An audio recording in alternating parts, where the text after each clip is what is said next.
और पहला जो किया जाता है उसका नाम क्या है? मंगलाचरण। इस बार प्रवचन अपनी मंगलाचरण से शुरू हुआ। जो कार्य धर्म का पहले किया जाए वो मंगलाचरण। मंगलाचरण यदि तुमने दान से किया है, जाओ तुम्हारी खेती लहलहाएगी और दुनिया में तुम सबसे ज्यादा समृद्ध बनो, क्योंकि तुम्हारी शुरुआत दान से हुई। मंगलाचरण दान से करो हर क्रिया का। आज भगवान का पहला दर्शन सौधर्म सची, भगवान का पहला दर्शन आगमन माता ने किया 1600।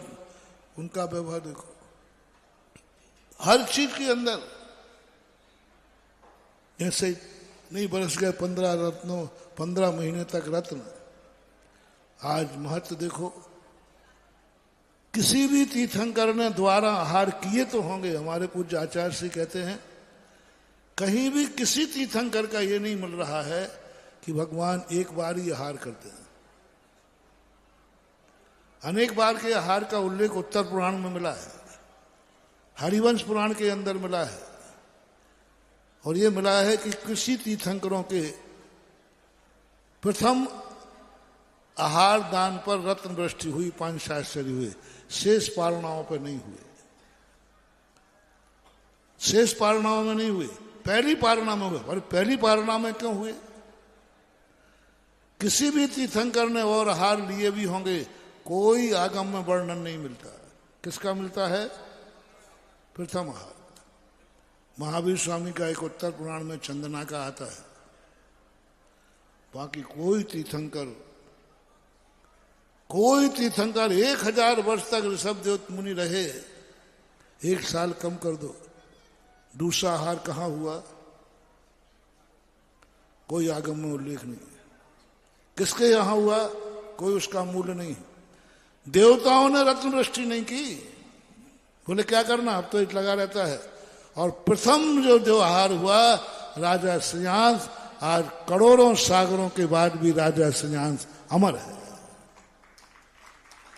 शास्त्रों में प्रत्येक तीर्थंकर के प्रथम आहार किसके हुए उनका नाम का वर्णन है। और देवता भी उसी तीर्थंकर भगवान के प्रथम समोषण में आके रत्न वृष्टि करते हैं, 5 आश्चर्य करते हैं। अन्न में क्यों नहीं करते? क्या वो भगवान नहीं है? अंत में दूसरे यहां चौके में आहार हो गए तो क्या वो भगवान नहीं रहे? हो भगवान है, सब कुछ वही है, लेकिन सगुन नहीं है, मांगलिक नहीं है, मंगल रूप नहीं है।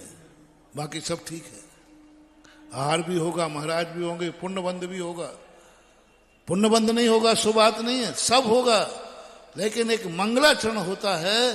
देवता, सारे देवता कुबेर आदि आकर के जहां प्रथम आहार हुआ है वहां 5 आश्चर्य करते हैं। और जब राजा श्रेयांश के देखो जन्म, प्रथम आहार कब करने देने मिलता है? प्रथम अभिषेक करने कब मिलता है? एक भाव की कहानी नहीं है रे, एक भाव की कहानी नहीं है। जिन्होंने कई भवों तक नियम लिए हैं निरंतर कि मैं बिना अभिषेक पूजन के भोजन नहीं करूंगा,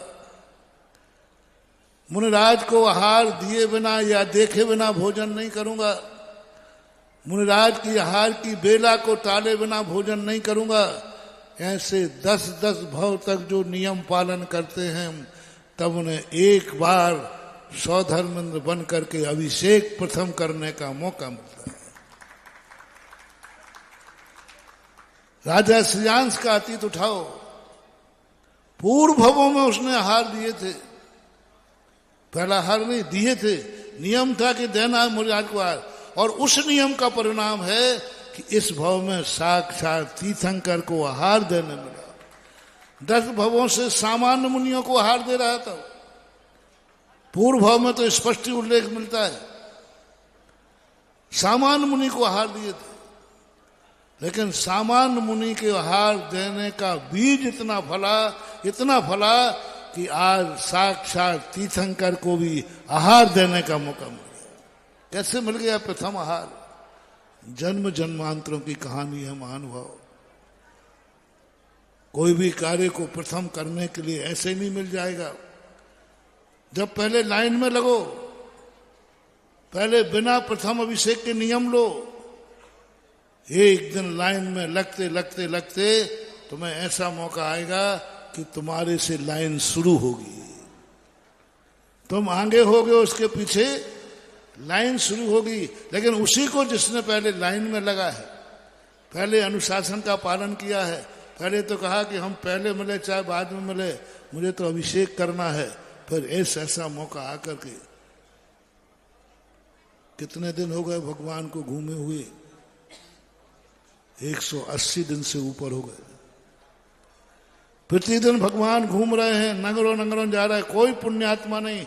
भगवान के अंतराय कर्म का उदय नहीं था, श्रावकों के दानांतराय कर्म का उदय था। जैन दर्शन एक सबसे बड़ी बात कहता है, कोई भी घटना घटे दूसरे पर आरोप मत लगाओ, स्वयं के ऊपर लो।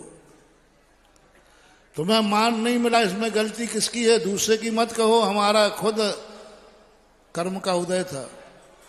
यदि तुम्हें अपनी जिंदगी में किस्मत को बदलना है तो किसी को दोष देना बंद कर दो।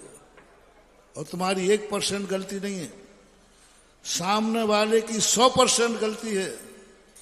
मोटिवेशन सामने वाले की कितने % है, 100, और तुम्हारी 1% भी नहीं है, तो तुम तुरंत कहना नहीं, इसमें सब गलती मेरी है, इस जन्म की नहीं सही तो पूर्व जन्म की सही है तो मेरी, अन्यथा वो मुझे गाली दे ही नहीं सकता था।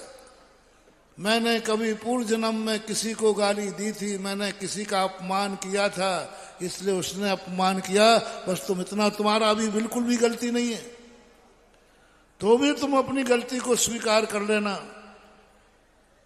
बस उसी दिन से तुम्हारे अच्छे दिन चालू हो जाएंगे। तुमने दूसरे के ऊपर थोपा कि तुम्हारे बुरे दिन चालू हो जाएंगे। 100% अपनी गलती है, फिर भी हम दूसरे पे थोपते हैं। और मैं क्या कह रहा हूं, 1% भी गलती नहीं है तो भी कहना आई एम सॉरी प्लीज, गलती मेरी है, मैंने गलती है, मेरा कोई कर्म का उदय है, कोई दूसरा मेरे कार्य में विघ्न डाल ही नहीं सकता। ऋषभ देव का कहते थे, ऋषभ देव के अंतराय, बड़े बड़े पंडित गौर से कहते, बड़े और से कहते, देखो ऋषभ देव के अंतराय कर्म का उदय था, उनको 7 महीने 8 दिन तक आहार नहीं मिला। अरे दुर्भाग्य, तुम भगवान को कह रहा है कि वो उनके कर्म फूटे थे, उनके कर्म का उदय था। अरे ये भी तो सोच कि 6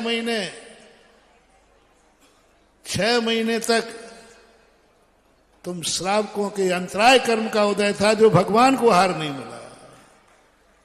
दोनों तरफ का होगा तो बनेगा। अपन को कभी नहीं, आप लोग कभी भूल कर नहीं कहना कि भगवान के अंतराय कर्म का उदय था, तुरंत कहना मेरे अंतराय कर्म का उदय था जो मैं नहीं दे पाया। साधु को जब अंतराय हो जाए तो कभी नहीं कहना ये महाराज के अंतराय कर्म का उदय था, मैंने तो इतना शोध के दिया, इतना देख के दिया, फिर भी क्या करें महाराज जी, अब महाराज के ही कर्म। हाँ बोल दो बोल दो बोल दो बोल दो।